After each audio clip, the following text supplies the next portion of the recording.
Witches, witches, witches, witches!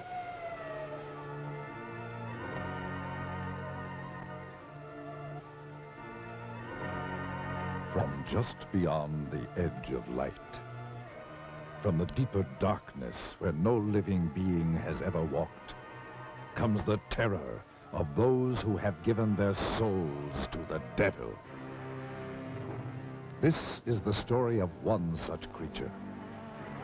This is the story of a witch. Across the pages of history lurk the ominous shadows of the werewolves, the sorcerers, the witches.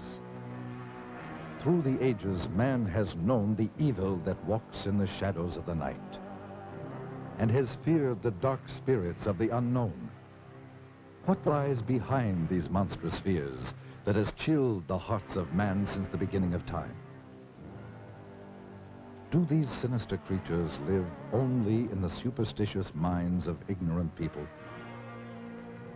Those who have studied the history of the ages and who know the dark secrets locked in the vaults of time, to them, the word witches brings a trembling fear and a shuddering terror.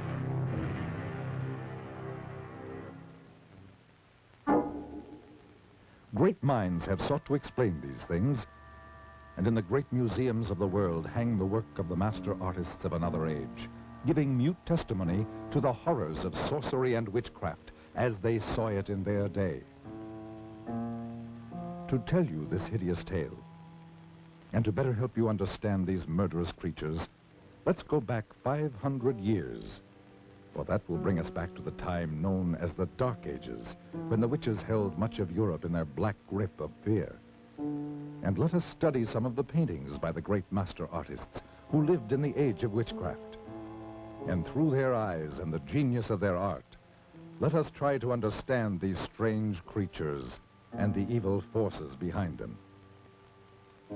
In the old books, we read that a witch is one who has given his soul to the devil.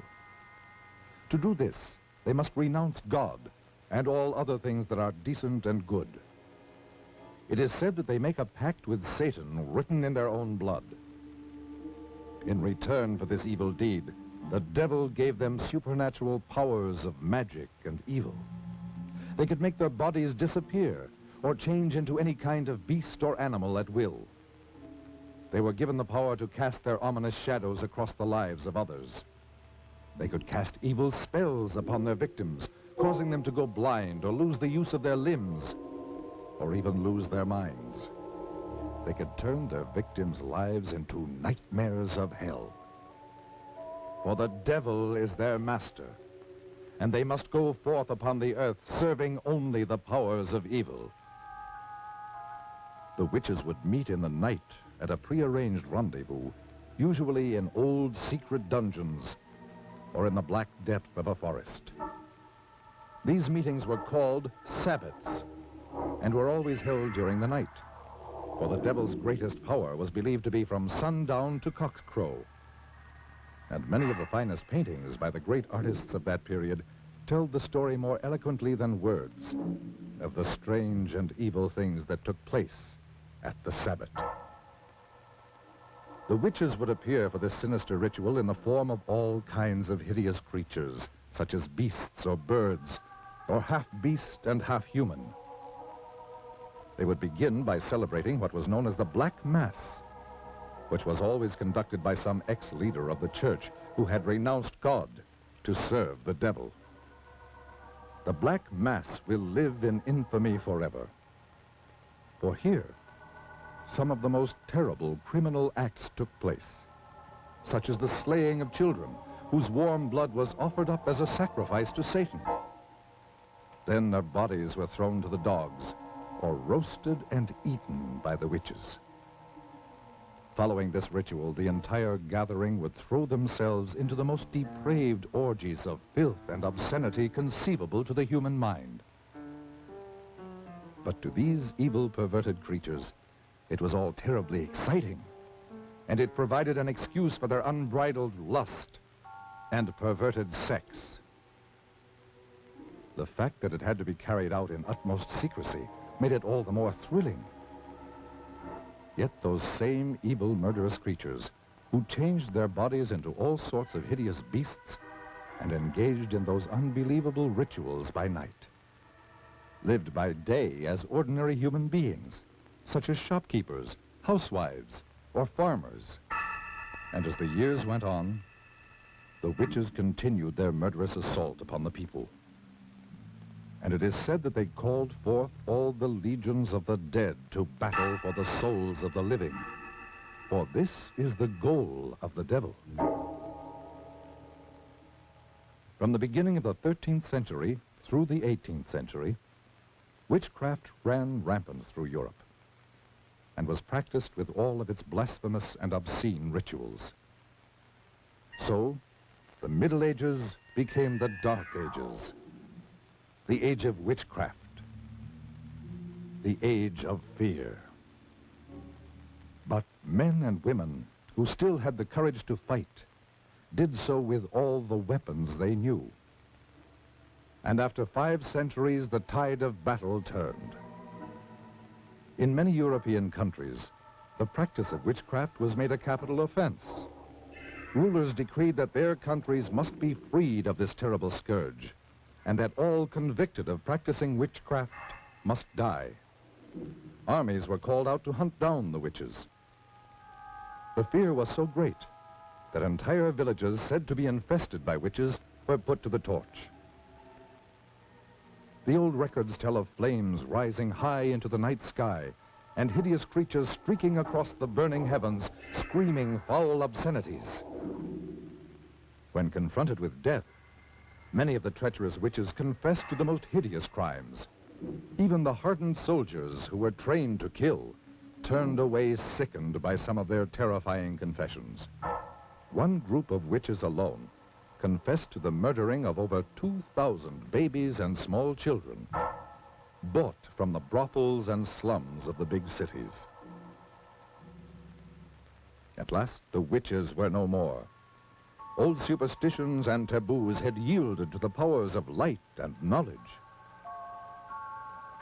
We, who live in the light of the 20th century, see the witch only in fantasy, as a hideous old woman sailing through the night sky on her broomstick. We are certain that these murderous creatures who walked the world in the Dark Ages, committing their atrocious crimes and casting their evil spells, never really existed, except in the twilight zone of the mind. But are we mistaken? From deep beyond the edge of light, from somewhere out there beyond the grave, beyond the dimensions of life, do these ominous creatures still exist? Let us see.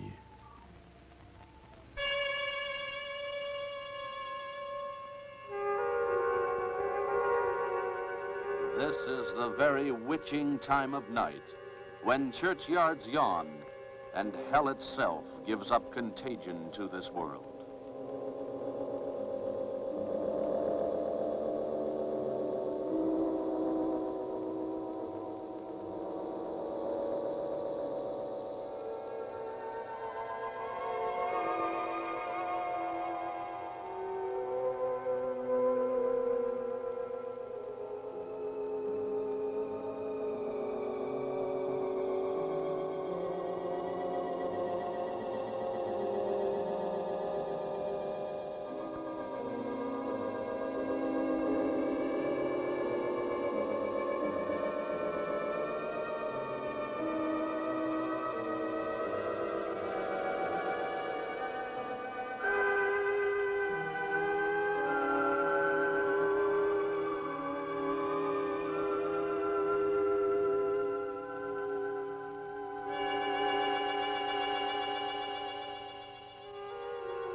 If I could have known of the strange and haunting experience that was waiting for me, I never would have driven any further into the hill country of central Texas.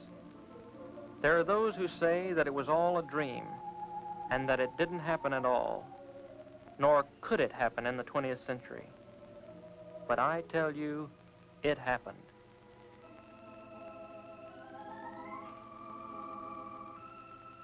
Perhaps you will be able to believe it if I tell you about where it happened and the people who lived there.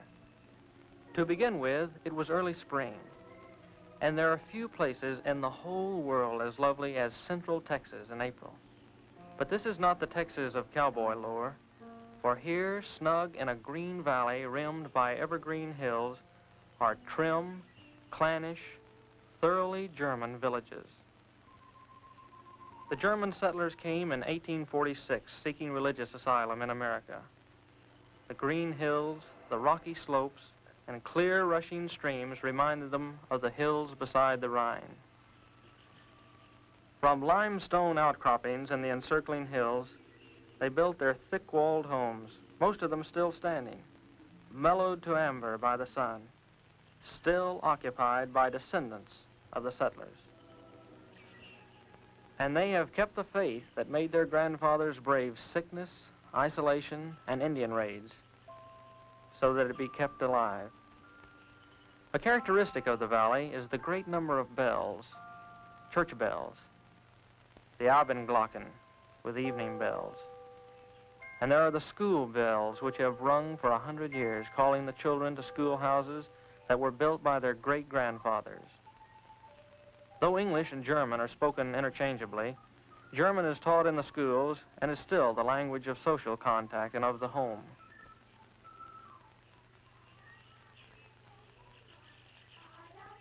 And they sing in German.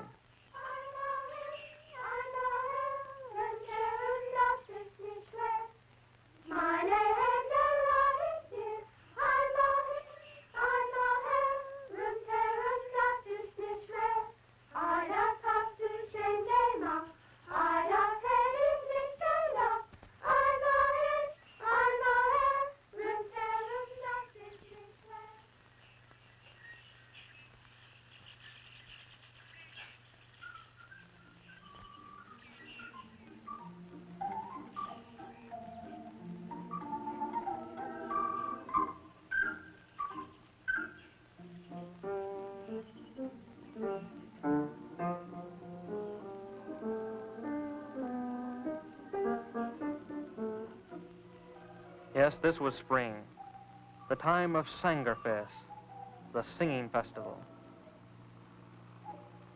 I was trying to get to the village of Luckenbach, where a singing festival was in progress.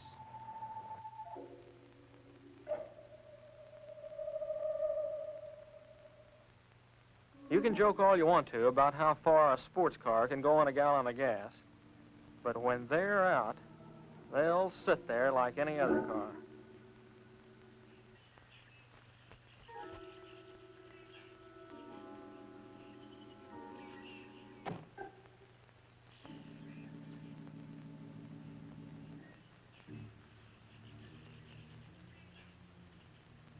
I was already late, so I decided to leave the car and walk into the village. This was the last day of the singing festival, and the last day I could take away from college. I was writing a thesis on the early Germans in Texas, and the festivals were important to my research. As I walked through the countryside toward the village, I thought to myself how lucky these people were to live in such peace and unspoiled beauty. And yet, as I approached the old burr mill on the outskirts of the village, an ominous feeling crept over me.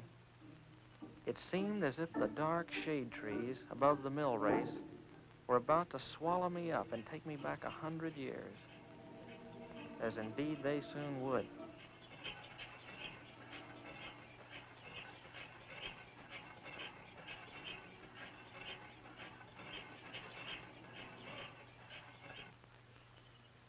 Hello there. Wie geht's? I'm looking for a place to stay for the night. I wonder if you could help me. Schön ich sehen. Mein Bruder Hans. Good beer. Wiener Schnitzel. Sounds good enough for me. Kirska. Her name was Kirska. It was a pity that such a lovely creature would be the one to tell me that I was too late for the festival. She was dressed in a costume of the old country and had taken some village children to the festival. She said that her grandfather would be glad to have me at the inn.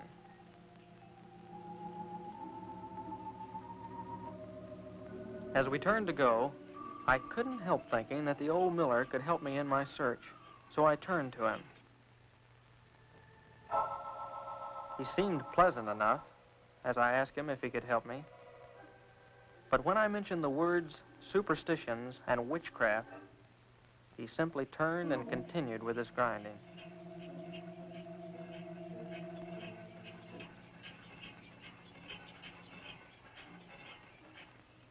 I dismissed the old miller from my mind as overly sensitive, and we started walking through the village toward the inn. I tried to ask Kirska questions about the village, but she was interested in what she called the outside, what it was like at college, what kind of clothes were being worn by girls her age. Suddenly I realized that I was out of place in this village, with its century-old homes and clean-swept walks.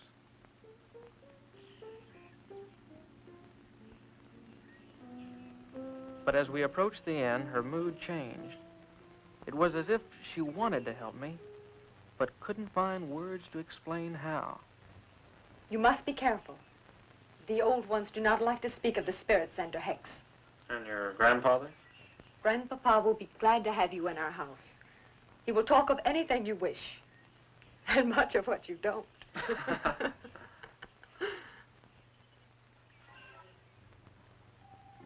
That evening, after a good German dinner by the fire, Hans Schunig, the innkeeper, puffed on his pipe and tried to find words to answer my questions. Ja, mein Bruder, de Miller.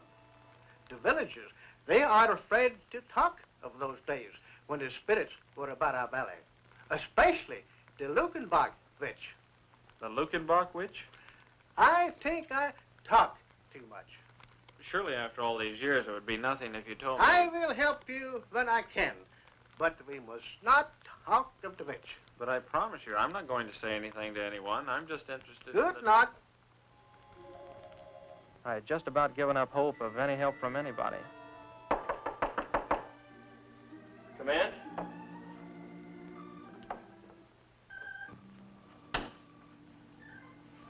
This water is fresh from the well.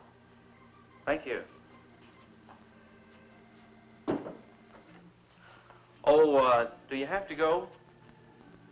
I mean, well, I'm not having too much luck with the others, and I thought someone younger might be able to help. Someone like you. More help? With my thesis. I'm doing research for a thesis. They want to help you. If they could be sure it was the German immigration you were writing about. But, okay, so it's not just about the immigration story. So it's also about customs and legends and strange oddities that we're hereabouts. And witchcraft? Listen, I didn't say anything You about can be honest with me. All right, so I'm interested in witchcraft and sorcery in the old colony. What's the harm in that? The old folks do not take these things lightly. I didn't mean to upset your folks the way I did. But what can be the harm in a guy researching something that happened over 100 years ago? You would have to live here to know us, to understand these things. You're what we call friender. You're from the outside. They don't trust you. Are they trying to hide something? Don't you? Why are you so interested? It's just an academic hobby with me. I know there's a lot of talk about witches and warlocks and stuff like that, and a lot of people actually believe it. But I've done a lot of research on witchcraft, and I actually believe it can be boiled down to a simple mathematical and economic formula. How do you mean? Look, in any history book, in any age where there was widespread famine, sickness, want, you find an outbreak of women being denounced as witches. In the late Middle Ages, thousands of people were executed in Europe and England. In Massachusetts, 20 witches were put to death. All of these were times of widespread disease and hunger.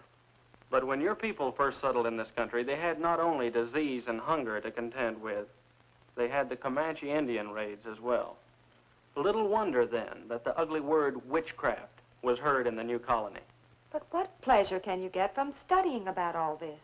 To better understand the witch hunts we have today. Witch hunts? You would think that after the delusions of New England and early Texas, the urge to hunt witches would have disappeared from the Western world, but nothing of the kind. The medieval idea of witchcraft was replaced with things like race and nationality. What can I do to help? Your grandfather mentioned the Lukenbach witch, but caught himself when I tried to find out more about her. Now, I've heard of this case before. Can you tell me something about her? There was a woman called the Lukenbach witch. My grandfather and granduncle will not talk of it because it was their grandfather, Schoenig, who denounced her. The settler that built this inn? Yes. In this very room. In that very bed. Don't leave now. I have an old book, very old, which will tell you all about it. But you must not tell the others about the book. You have my word. I'll just be a minute. Kirska. Yes. You have the sweetest smile. Is that what the college boys are telling all the country girls this year? No, I really mean it. I believe you. It's just that I don't ever really notice anyone until they get a little bothered and light up like a candle. You know, with your German good looks set off with something simple and black, you'd look like a little cameo. I'd better hurry.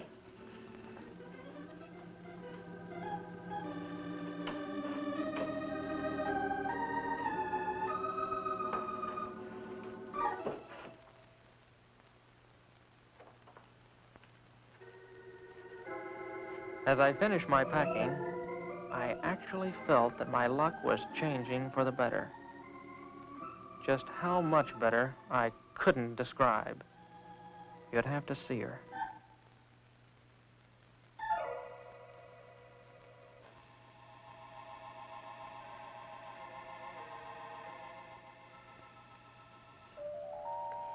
You said something simple and black. I did? Oh, yeah, I did. Shouldn't you close the door? Yes. Yes, of course.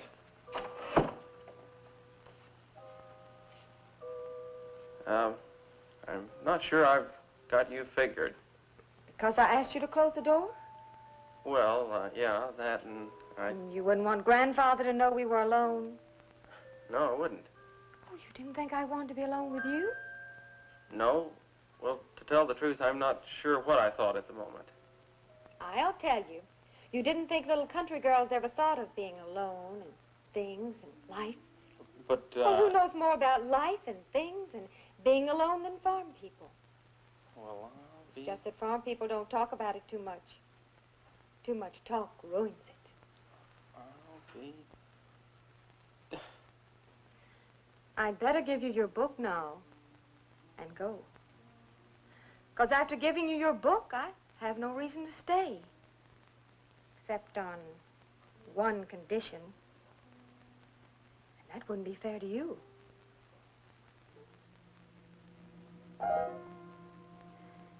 Good night, Fremder.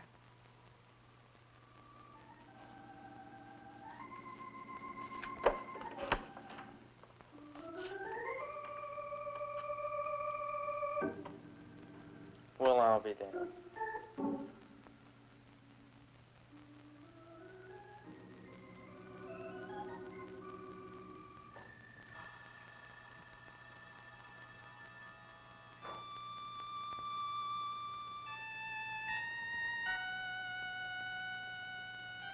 The early Germans in Texas. To understand and properly know how witchcraft and suspicion raised its ugly head in the early colony, remember that in the first year of the settlement, typhoid, sleeping sickness, and other bitter hardships were climaxed by an epidemic that took the lives of 200 of the 600 settlers. The villagers looked for someone on whom to blame the troubles. What better subject than the widow who walked by moonlight? The widow who was too aloof to speak to the women of the village. The widow who caused the whispers about a clandestine affair with the innkeeper Schoenig. The widow witch, they called her. Witch? It must be remembered that this was a time when a man of power could conveniently denounce as a witch any woman discovered with him in his bed. Such a man was Otto Scheunig. Yeah.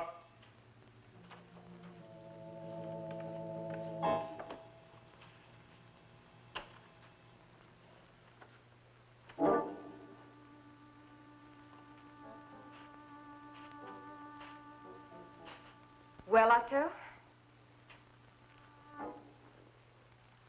Well, widow? What excuse is it this time, Otto? What excuse? I have asked you to give me more time, woman. I have given you time enough. You must decide between us.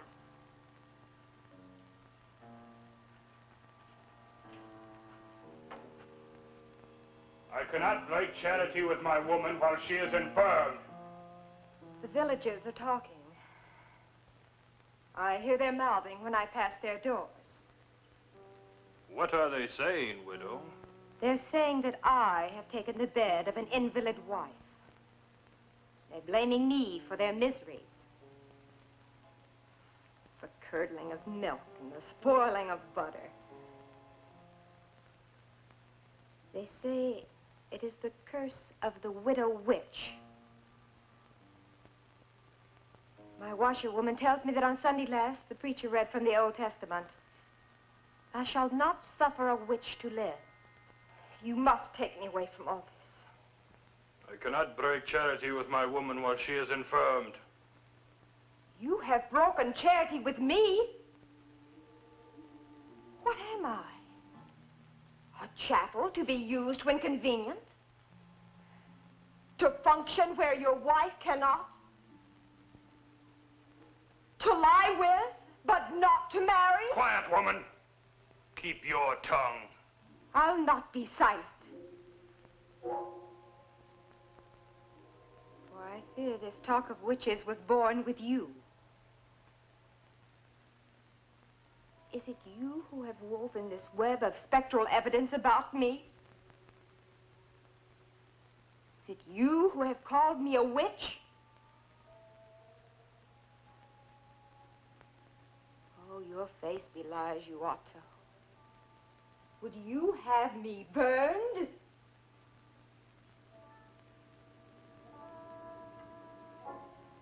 Yes. Yes. Witches are for burning. No! No! Stop your shouting, woman. Let her hear me. Let all hear me. You belie me. They are here now. The elders are here to learn how you cast your demoniac spell over this house. No! No, you lie! I have told them how you cast your spell over my wife to make her invalid. She is in league with the devil. The widow is a witch. That same night, under cover of darkness, they took the widow to the graveyard. There are those who said that she waited proudly without fear, and that she whispered over and over, Tot au alle Schönigs, death to all Schönigs.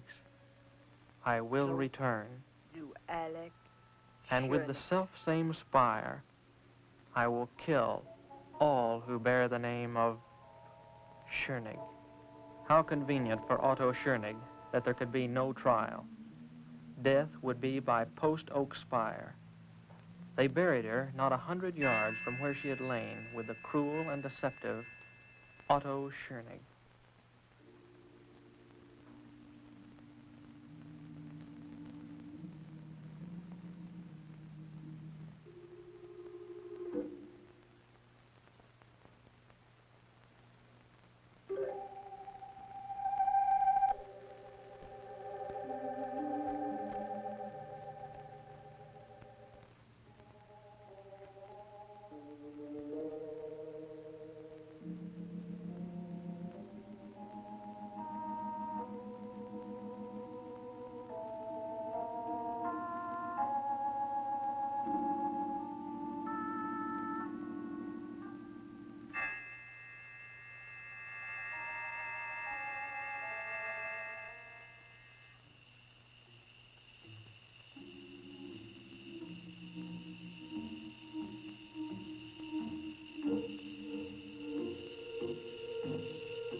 there it was, the mummified face of the widow, with eye sockets staring. And among the crumbling bones, the stake, now petrified stone. What a prize.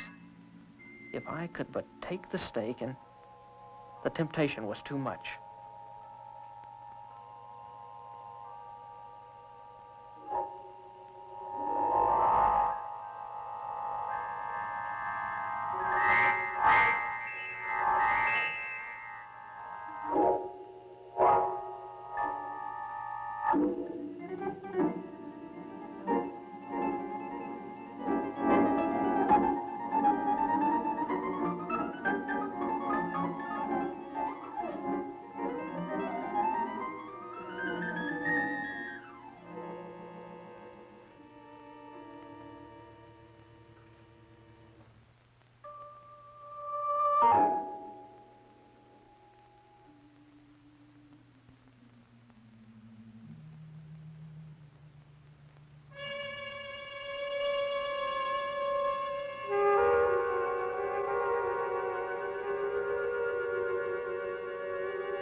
and won by water.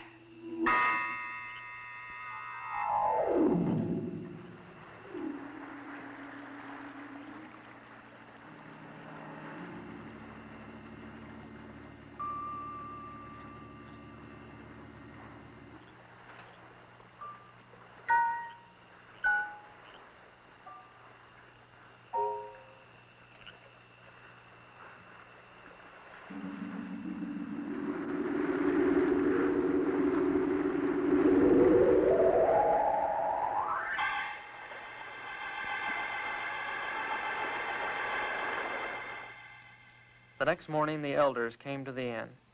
They had fished the body of the miller out of the blood-soaked mill pond. There was no question of what had happened, for they had also discovered the empty grave of the witch. I tried to speak up, but words wouldn't form in my mouth. This was all a dream, I wanted to tell them. This thing didn't happen. But as the elder continued to talk, the sudden realization came to me that it was true. I had uncovered a grave of a witch, and now, after 100 years, she had returned to avenge herself.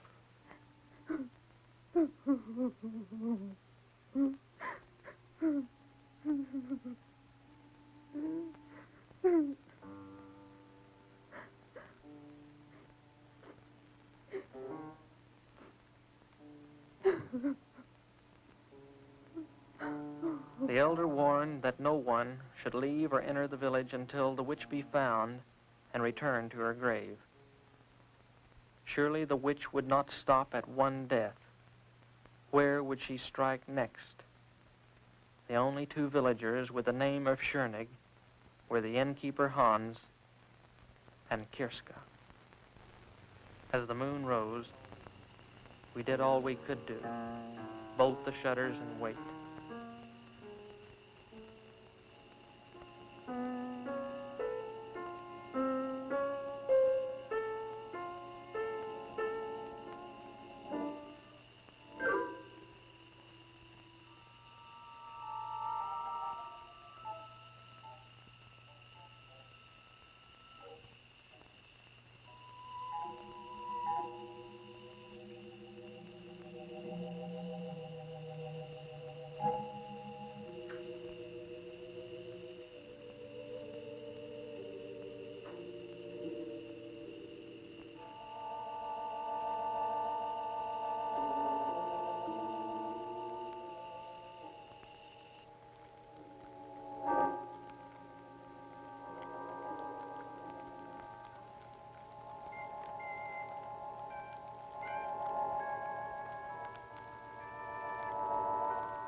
And won by fire.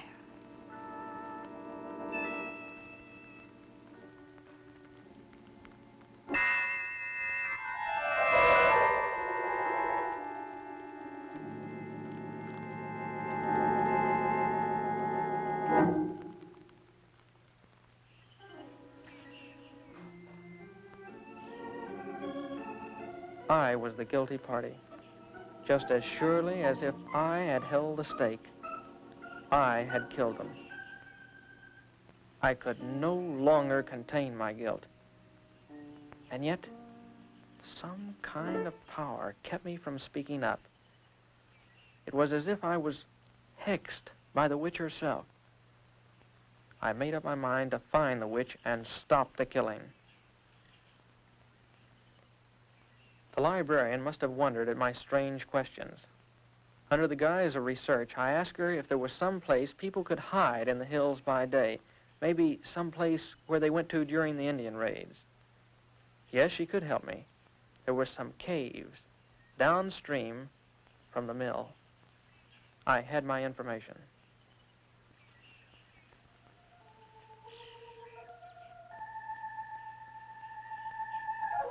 And so that night, as the moon bathed the hills with light, I crossed the mill race and headed toward the caves downstream.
As I watched, fascinated by this beautiful creature, I couldn't believe that here was a vengeful witch who had murdered 2 and was sworn to kill a 3rd. For a moment I felt sorry for her. This lonely nymph whose friends were water snakes in the moon. And she seemed to know every sound of the night.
As her eyes met mine, all thoughts of capture or punishment of the witch drained from my mind.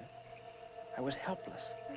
Her power and beauty engulfed me, and I found myself completely obeying her will. I followed quietly as she picked up the gown she had torn from Kirska's back.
One by water,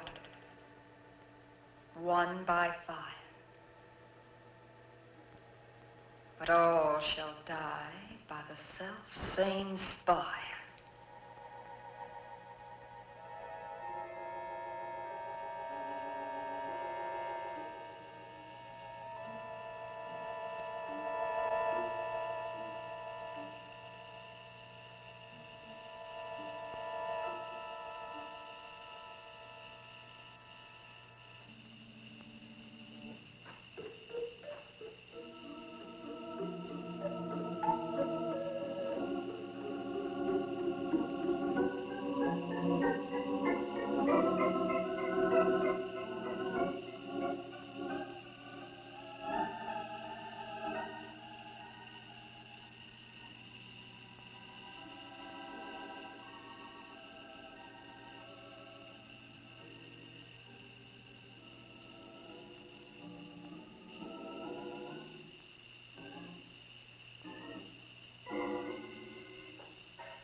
Later, in the cold gray light, I spread the dirt over the widow.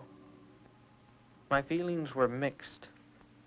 Here was a woman who had taken 2 lives. Yet she had been denounced maliciously and killed by the same stake.